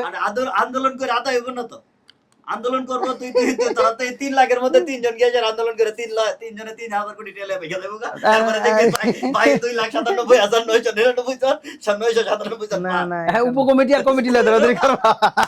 বাংলাদেশের প্রেক্ষাপটে তুই এই কথাগুলো না হবে। তবে অ্যাপার্ট ফ্রম জোক, আমার বিষয়টা যেটা বন্ধু, টু বি অনেস্ট, সরকারের আসলে সরকার আমি যেমন আমি এই বর্তমান সরকারের বেশ কিছু যেমন এই উদ্যোগ আমি শুনছি যে এরকম তারা করতে চাচ্ছে যে কারিগরি শিক্ষা একটু জোরদার করবে, ঠিক আছে। এবং সবচেয়ে মজার বিষয় যেটা আমি পাইছি যে আমি মানে এই সরকার নাকি করতে চাইতেছে শুনছি, কোনটা, যে সেকেন্ডারি ল্যাঙ্গুয়েজ প্রত্যেকটা শিক্ষা প্রতিষ্ঠানে প্রতিটা স্টুডেন্টের, যেমন বাংলা তো আমাদের নেটিভ ল্যাঙ্গুয়েজ, মাতৃভাষা, সেকেন্ডারি ল্যাঙ্গুয়েজ বাধ্যতামূলক করে দিবে। মানে সেকেন্ডারি ল্যাঙ্গুয়েজ আপনি ইংলিশ নেবেন বা আরবিক নেবেন বা যেটা নিতে চান বাধ্যতামূলক, থার্ড ল্যাঙ্গুয়েজ অপশনাল। মানে আমি ইন্টারে ভর্তি হয়েছি, আমার প্রথম ল্যাঙ্গুয়েজ বাংলা তো আছেই, আমার ইংলিশ ল্যাঙ্গুয়েজ বাধ্যতামূলক থাকবে, কম্পালসারি। এবং আমি যদি চাই যে আমার আরও একটা ল্যাঙ্গুয়েজ দেন, সেটা হচ্ছে যেমন আমি আরবিক নিলাম অথবা স্প্যানিশ নিলাম অথবা মানে যেটা আমি পছন্দ করি আরেকটা ল্যাঙ্গুয়েজ আমি চাইলে নিতে পারবো। এইটা যদি আসলে ইমপ্লিমেন্ট হয়, তাইলে মনে করো যে হাজার হাজার প্রবাসীর দুঃখ গুছা যাবে, কষ্ট গুছা যাবে, যারা প্রবাসে আসবো। এখনো বাংলাদেশের মানুষ প্রবাসে আইসা জিগায় হোয়াটস ইউর নেম, বলে আমার কি জিগায় ভাই, আমি তো কইতে পারি না। এই যে বিষয়টা, এটা কিন্তু আসলে ছোট করে দেখা না, কিন্তু এটা কারণটা কি? কারণ হচ্ছে আমাদের দেশের এডুকেশন সিস্টেম, শিক্ষা ব্যবস্থায় অতটুকু একটা কমন জিনিস, বেসিক জিনিস শিখাইতে পারে নাই তারে। সে 5 পাস করছে অথবা 6 পাস করছে, যে হোয়াটস ইউর নেম করলে কি উত্তরটা দিতে হবে? এখন যারা নার্সারিতে পড়ে তারাও পারে মোটামুটি। না হ্যাঁ, বাচ্চারা তো এখন শিখতেছে। না বন্ধু বন্ধু এখন এই নার্সারি আর প্লে যে প্রাইভেট যে ইনস্টিটিউটগুলো, কিন্ডারগার্টেন, তো সবার ভালো ভালো পড়াইতে পারে না, সবাই পারতেছে না। এবং সরকারি যে প্রাইমারি স্কুল সবগুলা কিন্তু মানসম্মত না। অনেক প্রাইমারি স্কুল আছে বানায় রাখছে, প্রাইমারি স্কুলে আগে শুনতাম 365 দিনের মধ্যে 65 দিন খোলা আর 300 দিন বন্ধ, তাহলে তুই শিখবি কি? না এখনো তো এরকম আছে, প্রাইমারি স্কুলে প্রচুর বন্ধ থাকে, হলিডে অনেক বেশি। কি প্রাইমারি স্কুলে হলিডে অনেক বেশি এখনো, এটাই তো হইতাছে 365 দিনের মধ্যে 65 দিন খোলা আর 300 দিন বন্ধ। যাই হোক, তারপরও মানে বাংলাদেশে এখনো অনেকগুলা মানসম্মত সরকারি প্রাথমিক বিদ্যালয় আছে, ওইগুলোতে আবার সব পোলাপান চান্স পায় না, বাঁধা তালিকায় টিকে না। এখন বিষয় হচ্ছে সরকারের আসলে এই বিষয়গুলো আরো সহজীকরণ করা উচিত, যেটা সরকার আশা করি করবে। অনেক কিছুতে শুনতেছি, তাদের বক্তৃতা তো অনেক কিছুই শুনতে যায়, ভালো ভালো করবে আশা করি। তো যাই হোক, ওইগুলা বিষয় বাদ, এখন আমরা প্রবাসের যে বিষয়, না এটা তো বন্ধু সম্পূরক, আমরা কামলা গেলে না এটা তো সম্পূরক। এটা কি করলে, হ্যাঁ এটা যারা নতুন আসবো তাদের ক্ষেত্রে এটা ঠিক আছে, তারা যদি এরকমটা কিছু করে আসতে পারে তাহলে হলো ভালো। আর যদি যারা আছে তারা তাদেরকে তুমি তো 10 খানা টাকা দিবে, যেমন মনে করো সৌদি আরবে আসলে ন্যূনতম কিছু কাজ শিখা আছে উচিত, যেমন ড্রাইভিং, ফিউচার ইনভেস্টর। হ্যাঁ এগুলা কিছু হাতের কাজ কিছু শিখা আছে উচিত। আর আগে দাও ফিউচার ইনভেস্টর সৌদি না এইটা ইয়া না হইতে পারলে ভালো, আলহামদুলিল্লাহ, সমস্যা কি হোক। না না হইব না, কারণ হইব না, যতক্ষণ না হয় ততক্ষণ তো এটা না বলাই ভালো। আমি হতাশ কিছু বিষয়, আমি ব্যবসা করতে পারি, কিছু বিষয় ইয়া রাখা উচিত, ইনভেস্ট করতে আমার নেই, আমার কাছে যতক্ষণ আছে করতে পারি, কিন্তু সমস্যা হইলো হয়ে ওঠে না অনেক কিছু। হয়তোবা নেক্সট কোনো পদক্ষেপ নিতেও পারি। বুঝুন না ঠিক আছে, অনেক গল্প হইলো, মনে হয় 30-35 মিনিটের মতন ভালো একটা আড্ডা হইলো। এইটাই তো আড্ডাটাই তো হচ্ছে এখন চোখে ঘুম ঘুম ভাব, তো তুমি যাও ঘুমাও, তোমার আমরা কি বয়া রাখছি নাকি? ঘুমাবো। কি রে বন্ধু, হ্যাঁ যা ঘুমাও। ঘুমানো দরকার। হ্যাঁ, সবার হয়ে পড়ো। ঘুমানো দরকার। তুমি ওই যে আগে জানি কি কয় ওইটা কইরা হুতি যাও। ওটা তো বলা আসলে অন ক্যামেরার সামনে দরকার নাই, ওইটা কইরা হুতি যাও। এটা কোনো কিছু না, আমরা এত বড় সেলিব্রিটি না যে যাই হোক, আমাদের অন ক্যামেরার আমরা অনেক মানুষ আরে যেমন সাথে আমরা কইতে পারি, এটা কোনো বিষয় না। শোনো তাহলে কোনটা শোনো হুতি যায় হুতি যাও।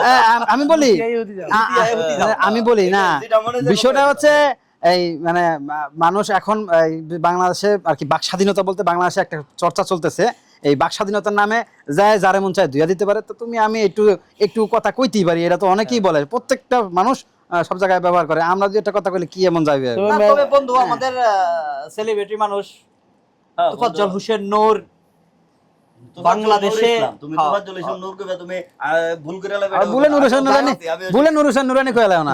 আমার ভুল হইছে, আমারে ক্ষমা করে দেন। না এমনে কইলে হইব না তো, কেমনে? আমার ভুল হয়ে গেছে, আমাকে ক্ষমা করে দিন। আমাকে ক্ষমা করে দেন।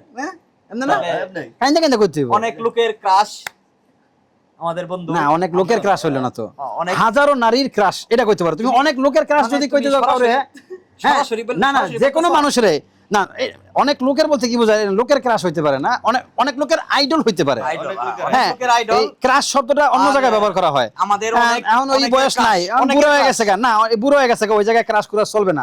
এই জায়গায় কইতে পারো তুমি হাজারো লোকের আইডল। কিভাবে? তার যেই 17 বছরের জার্নি, যেই প্রবাস জীবনের 17 বছরের জার্নি, একটা জায়গায় কর্ম করছে এবং একজন মালিকের মানে বিশ্বস্ত হিসাবে তৈরি হয়েছে। 17টা বছর একজনের সাথে কাজ করাটা এটা জানার কোনো বিষয় না। তার ওই বিশ্বাস অর্জন করতে পারছে, তার ভিতরে ওই মেধা ওই শ্রম দিছে, তার জন্য এখন একটা বন্ডিং তৈরি হয়েছে। এখন সে একটা জায়গায় গেছে, এই যে একটা টাইম পার করছে, এইটা সবাই পার করতে পারে না। এটা একটা আইডিওলজি, তুমি চাইলে তার এই আইডিওলজি ফলো করতে পারো। আমাদের মধ্যে এটা আছে তো, আমরা যদি মনে করি যে একজনের কাছে কাজ করতেছি, কাজ করতে করতে 2-4 বছর করলাম, দেখলাম যে না হেরে মনে হয় আমি বেশি লাভ করে ফেলাইছি, পর নিজে মালিক হয়ে গেলাম, বেশি লাভ করে ফেলাইছি, ও নিজে মালিক হয়ে গেছে, পরে নিজে মালিক হয়ে না, না, আমি তবে এইটা আমি একটু বলবো বন্ধু, না এখানে আমি একটা কথা আছে আমার। এখন আমি তার সাথে কাজ করছি দেখে, সে তার হাত দিয়ে শুরু করছি দেখে যে আমি সারা জীবন তার আন্ডারে কাজ করবো, বিষয়টা কিন্তু এরকম না। এটা কেউ আমার যদি এক্সপেকটেশন করে সুযোগ না। থাকে আমি এন্টারপ্রেনার হব, আমি উদ্যোক্তা হব, তবে- কিন্তু আমার এই বিষয়টা খেয়াল রাখতে হবে যে যার সাথে আমি কাজটা শুরু করছি তার সাথে যেন কোনো বেইমানি না হয়, গাদ্দারি বা আমার কারণে যেন তার ক্ষতিটা না হয় অ্যাটলিস্ট। কিন্তু আমরা মানে এটা তো জাতিগতভাবে আমরা আসলে অনেকটাই মানে আমাদের 90%ই 5% নিজের যোগ্যতায়, আর 5% নিজের কর্মদক্ষতা, আর 90%ই বেইমানি। এটি তো বললাম, জাতিগতভাবে আমরা আসলে আবেগী, জাতিগতভাবে আমরা আবেগী। জাতিগতভাবে আমরা ওই লেভেলে আছি। আর চাইলে অনেক- তো আমরা আচ্ছা, ফেলতে পারবো না। তুমি যদি বলো একটা মালিককে যদি আবার মালিকের দিক দিয়ে আর কি আছে, মালিকও আবার আছে, মালিকে যাইতো চাইলে যাইতো দেন না। যদি আমি আমার টেবল না, তোমার আমি তো এটাই বললাম, এটা তো শুধুমাত্র দিবার পরে আমি কিছু করতে চাই কিন্তু মালিক দিতে চায় না, এটাও আছে। তবে এটাই তো আমি বললাম। এখন এই যে তবে সর্বোপরি অনেক মালিককে বুঝাই বললে আবার হয়, হ্যাঁ, হয়। কিন্তু আমরা তো বুঝাই বলতে পারি না। আমি আমরা ডাইরেক্ট আমি সামনে মাস থেকে কাজ করতাম না, আমি ব্যবসা করতাম। আরে ভাই একজন যদি চলে যাইতে চায়, একজন দক্ষ একজনের বিজনেস একটা লোকের অন্তপক্ষে তার 3 মাস থেকে 6 মাস সময় দেওয়া দরকার আপোষের মধ্যে। হ্যাঁ, living একটা আপসের বিষয় হচ্ছে আমি এরকমও দেখছি যে মালিকের কর্মচারী ছিল বা ম্যানেজার ছিল, সে একজন এন্টারপ্রেনার হইতে চাইছে, মালিকের সাথে যখন শেয়ার করছে, মালিক তারে বুদ্ধি পরামর্শ সব দিছে এবং তারে ক্যাপিটাল দিয়েও হেল্প করছে, তুমি মানে কিছু টাকা করো। দিয়েও হেল্প করছে যে কিছু না করো। তুমি এই টাকাটা নাও, ব্যবসা করো, তুমি এমনি এমনি করো, তুমি একটু দাঁড়ায় গেলে গা, তখন আমার টাকাটা আমার দিও। এরকম অনেক আছে। এটা দেখছি। আবার এর অপোজিট যেটা, সেটাও দেখছি, কর্মচারী বলছে যে বস আমি এটা করতে চাই, তখন মালিক সম্পূর্ণভাবে মাঠে নেমে গেছে তারে কিভাবে ঠেকানো যায়। হ্যাঁ, তারে মানে সে যাতে ব্যবসা প্রতিষ্ঠান করতে না পারে, 1 নাম্বার। 2 নাম্বার, যখন দেখছে সে ব্যবসা প্রতিষ্ঠান করে ফেলতেছে, তারা আর খেতে পাই নাই, তখন তার বিরুদ্ধে বিভিন্ন রকম কথা, হ্যাঁ ও এত টাকা পাইলো কই, আমার এত টাকা চুরি করে নিয়ে ব্যবসা প্রতিষ্ঠান করছে বা এই করছে সেই করছে, এই ধরনের কথাবার্তা চলে আসে। এরকম আছে। হ্যাঁ, এইটাও আছে। এখন এরকম বিষয় হচ্ছে ভাই গিয়া- যে কইছে আমরা বাইরে কি আমরা কোনো কিছু করতে চাই, এরা ক্রুজ মেরে পাঠাই দিছে সৌদি আরবে। হ্যাঁ, এটাই বেশি ক্রুজ কথা। মেরে পাঠাই দিছে। হ্যাঁ, আমরা এটা তো সৌদি আরবে, মানে এটা তো ওভারঅল সৌদি আরব তো হয়ে গেছে। সৌদি আরবে এটা প্রায় হয় 18-19 বছর। 18-19 বছর এটা আমরা চোখে দেখছি যে চাইছে কিছু কইরা দেয় নাই, এরপরে ক্রুজ মেরে পাঠাই দিছে। ক্রুজ মেরে পাঠাই দিছে। ক্রুজ মেরে পাঠাই দিছে। স্যার লাইফটাই ধ্বংস। একজন ভালো মানে এখানে দুইজনেরই ভালো হইতে না হয়। না, সবচেয়ে বড় তুমি একজন ভালো মানুষ হইতে হবে। মানুষই ভালো মানুষ হলে এখন তুমি বন্ধু, অপজনটাও জানবা, তোমারটাও বুঝবা। ভালো মানুষের ডেফিনেশন এখন মানে আমরা তো আসলে বাংলাদেশে মাঝে মধ্যে কয় যে ওটা আমি হলো একটা যে ভালো মানুষ হতে চাই। চট্টগ্রামে একটা মেয়ের কথা ছিল না, আমি বিবেকে কাজ করি, আমার বিবেক কাজ করে নাই, আমার আবেগ কাজ করছে। তবে আমরা বাঙালি করে আবেগ কাজ করে, বিষয়টা না বিবেক না দিয়ে কাজ এটা করতে ফান হইবো। অফ মানে এইটা বিষয়টা হচ্ছে দেখো, ভালো মানুষের ডেফিনেশনটা আসলে খুবই সহজ অ্যান্ড সিম্পল, কিন্তু আমরা ওই সহজ আর সিম্পলটাই পালন করতে পারি না, ডিফিকাল্ট আর কঠিন যেটা ওটার ভিতরে আমরা চলে যাই। হ্যাঁ, আমরা আসলে ভালো মানুষের প্রথম ডেফিনেশনই হবে একদম সোজা কথা, যে আমার দ্বারা যেন কখনো কারো কোনো ক্ষতি না হয়। এটা যদি কেউ যে কোনো মানুষের মাথার মধ্যে এটা থাকে তাইলে ওকে, সে কোনো এখন কিন্তু এটা তো আমরা পারি না করতে। আর যে এটা করে এরা যেন বাঁচতে। আমার মনে হয় মানে বাংলাদেশের মানে এখানে একটা কথা এখন চলে আসছে, বাংলাদেশের জাতীয় খেলা হচ্ছে কাবাডি। এই খেলার সিস্টেমটা হয়েছে কি, যারে পারো ধরে আটকে রাখো পিছনের দিকে, যাইতে দিব না। আমার লাইফে যাস কই? বাংলাদেশে কাবাডি খেলাটা জাতীয় খেলা হিসেবে এটাই আসলে কে করছে, এটা আমার একটু দেখার বিষয়। আমি আসলে প্রতিটা এটা কে স্টেপে করছে? বন্ধু, আমার কর্মক্ষেত্রে প্রতিটা জায়গায়, আমি কর্মক্ষেত্রে যতটা কর্মক্ষেত্রে গেছি সবটা জায়গায় আমি দেখছি, মানে আমরা বাঙালিরা বিশেষ করে ধরো তোফাজ্জল উঠে যেতেছে, আমার হিসাবে হচ্ছে কোনটা, আমি উঠতে পারি আর না পারি, ওরে আমি উঠতে দিব না। মানে কাবাডি খেলার মতন, যে আমি ওই জায়গায় ওই করে যায় পয়েন্ট আনতে আর না পারি আর না পারি, ওরে এই করেতে যাইতে দিব না, মানে একটা এরকম একটা বিষয়। তো যে বিষয়টা আসলে আমার কাছে খুবই এমব্রেসমেন্ট, মানে আমি খুবই কষ্ট পাইছি অনেক জায়গাতে, আমার প্রতিটা কর্মক্ষেত্রে আমার এরকম ফেস করতে হয়েছে। কিছু মানুষ থাকে, হ্যাঁ, তারা মানে তাদের ভিতরে পটেনশিয়ালিটি আছে বা নাই আমি সেটা বলবো না, সে যাইতে পারতেছে না উপরে, কিন্তু অন্য একজন যাইতেছে, তারা আটকে রাখতেছে, তারা যাইতে দিবে না। এটা আসলে আমাদের ন্যাচারালি বাংলাদেশের প্রতিটা মানুষের রক্তকণিকা এই বিষয়টা। এরপরে না পারলে কথা দিয়ে না পারলে বদনাম করে। হ্যাঁ, একটা না একটা দিন একটা দিন শেষ। বদনাম করে হইলো। আর মানুষের আসলে আমি ওই যে একটা কথা যেটা বলছিলাম, যে আমি আমার লাইফের নিজের একদম একদম সলিড এক্সাম্পল 4-5টা এক্সাম্পল আমি পাইছি, যে আমি একটা জিনিসে হাত দিছি বা আমি একটা জিনিস করার উদ্দেশ্য নিছি, এখন আমি কোনো কারণে ওই জিনিসটা করি নাই, না করে মানে শেয়ার করে ফেলছি কারোর কাছে, আমার ওই জিনিসটা কমপ্লিট হয়ই নাই, পারি নাই করতে। এটা তোমার 1972 সালে স্বীকৃতি দেয়। তো এই বিষয়টা হচ্ছে কি না, যে বিষয়টা মানে কোনো কিছু যতদিন পর্যন্ত কমপ্লিট না হয় আমি বলবো ওটা জনসম্মুখে বা কারো কাছে শেয়ার করাটাই উচিত না। কারণ তোমার ভালোটা শোনার পরে মাশাআল্লাহ বলার লোকটাই নাই, বাংলাদেশে নেই। মাশাআল্লাহ তারে কয়েও বলানো যায় না। দেখ সৌদি আরব তুই যদি দেখো, সৌদি আরব যে সে খারাপ হোক, হাজারও খারাপ হোক, তোর যে কোনো একটা কথা শুনছে, তুই ভালো একটা কাজ করছ, মাশাআল্লাহ মাশাআল্লাহ পাইছত, মাশাআল্লাহ তাবারাকাল্লাহ, আলহামদুলিল্লাহ। হ্যাঁ, আলহামদুলিল্লাহ। আরবিয়ানরা সৌদি আরবের দেখেন হাজার হাজার মানুষ আছে কিন্তু সৌদিরা ভালো না, সৌদিরা খারাপ। আরে ভাই, সৌদিরা যদি খারাপ হয়, সৌদিরা খারাপ হইলে এখানে বাংলাদেশে এখন মনে হয় 35 লাখ মানুষ আছে, 30 থেকে 35 লাখ মানুষ আছে, এরা কর্মসংস্থান করে খাইতেছে। তার মানে এরা খারাপ বললা এনে খাইয়া যাইতেছে। আর যদি বাংলাদেশে এই 35,000 থাকতো, তো ভাই এরা ট্যাক্স দিতে আর এই কি জানে চাঁদা দিতে শেষ। বাংলাদেশে ছোটখাটো ব্যবসায়িকরা শহরের মধ্যে দিতে গেলে চাঁদা দিতে শেষ, আর এখান থেকে হাজার হাজার কোটি টাকা নিয়ে যেতেছে প্রতি মাসে। ব্যবসা করবেন, নাম করে কিছু দিবেন না, হ্যাঁ, আমরা চা নাস্তা খামু, চা নাস্তার টাকাটা দিবেন না, এই আর কি। তো এ বাংলাদেশের সৌদি আরব খারাপ আর ভালো যেমন তেমন, যদি খারাপ হইতো তাহলে আমরা এখানে থাকতে পারতাম না। অবশ্য ভালো বলে আমরা থাকতেছি, করতেছি, খাইতেছি, আমরা খাইতে যাইতেছি। এখানে যার একটা কথা শুনছিলাম, যার রিজিক আছে যেখানে, ওই জায়গায় কখনো খারাপ বলতে নাই। যেই ব্যবসার মধ্যে রিজিক আসতেছে, যার ব্যবসায়ী হোক, চাকরি করে আর ব্যবসা করুক, ওই ব্যবসারে, ওই কর্মরে, ওই কাজের কখনো খারাপ বলতে নেই, সম্মান করতে হবে, সম্মান করতে হইব। আব্দুল যেটাই হোক, এটার যতটুকু ভালো আর খারাপ হোক, যতটুকুই হোক, এটাতে বাইরে কি এখন অপর্যাপ্ত পরিমাণ গরম? এখানে এখনো 47 মনে হইতেছে, 45 ডিগ্রি। রিয়াদের চাইতে কি হাপারাতে গরম বেশি? গরম বেশি বলতে গেলে তুই দাম্মামের দিকে যাবি আরো বেশি, আর্দ্রতাটা বেশি এদিকে শরীরটা ঘামায় যায়, রিয়াদের শরীরটা তো ঘামায় না। হ্যাঁ, দাম্মামের দিকে আরেকটু বেশি। না, এর তো মনে হয় বেশি ঘামায় না শরীর। না, শরীরে তো ঘামায় না। রিয়াদ থেকে একটু রিয়াদ থেকে একটু না হালকা, কিন্তু একটু লবণাক্ত বেশি। খাবজি বা এখান থেকে এই যে ওই সামনের দিকে যতটুকু যাইবো সাগরের দিকে গেলে রতবা বাইরে আর কি গামটা ওইটা। যেমন জেদ্দাতেও প্রচুর পরিমাণ শরীর ঘামে। ওইটা তুই মনে কর আমাদের অন ক্যামেরা বন্ধ করে দেই, আমরা তখন লাইভে ছিলাম। যদি আমাদের লাইভ কেউ দেখা থাকে, হয়তোবা কেউ ওটা থেকে উপকার পাইতে পারে, আর কেউ নাও পাইতে পারে। যদি কেউ ভালো বুঝে তাইলে হয়তো এটা থেকে অনেক কিছু বুঝবো। আর যদি কেউ উল্টা বুঝে তাইলে তো আমাদের তো ওই একটা কথা আছে, দেওর হইছে উল্টা বুঝ। হয়তোবা দেওর মতো বুঝলে আমরা উল্টাই বুঝবো, আমরা বাবা বুঝবো না। তারপরে আমাদের মতো করে আমরা আড্ডা দিতেছি, ওইটাই মানে ওইটাই প্রকাশ করা। যেহেতু এটা অনলাইনে গেছে, একটা সোশ্যাল প্ল্যাটফর্মে যখন গেছে, হয়তোবা এই প্ল্যাটফর্মের থেকে অনেকেই অনেক কিছু অনেক আর শুনবো বা আপনাদের বলি একটু এতক্ষণ সবাই আমরা কইছি, আপনাদের বলি অডিয়েন্স, যদি কেউ ভিডিওটা দেখে থাকেন আমার এই পয়েন্টটা দেখেন, যদি হানিফকে আপনারা ভালোবাসেন বা একটুও পছন্দ করেন, এই ভিডিওটাতে লাইক কমেন্ট করেন। একটা মানুষ হচ্ছে কি, এই যে ও একজন এন্টারপ্রেনর, ও হচ্ছে একজন কন্টেন্ট ক্রিয়েটর, ও একজন মোটিভেশনাল স্পিকার হিসাবে নিজের তৈরি করতে যাচ্ছে। মানে হচ্ছে কি, যারা সফল হয় তাদের কথা সবাই শোনে।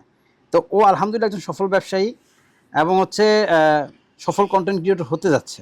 আপনাদের সাপোর্ট সহযোগিতা পেলে হয়ে যাবে ইনশাআল্লাহ। right. তো এইখানে আসলে একটা লাইক দিলে অথবা একটা কমেন্টস করলে আপনার কিন্তু কোনো টাকা পয়সা কাটতেছে না। আপনারা তো বিভিন্ন জায়গায় যায় কমেন্টস করেন, মজার মজার কমেন্টস করেন, ফানি কমেন্টস করেন বা বিভিন্ন কিছু করেন। তো দুই একটা কমেন্টস যদি আমার বন্ধু বা আমার ভাই বা আমার পরিচিত একজন স্বজনরে করেন বা একটা লাইক তারে দেন, এতে আপনার কি লস হয়?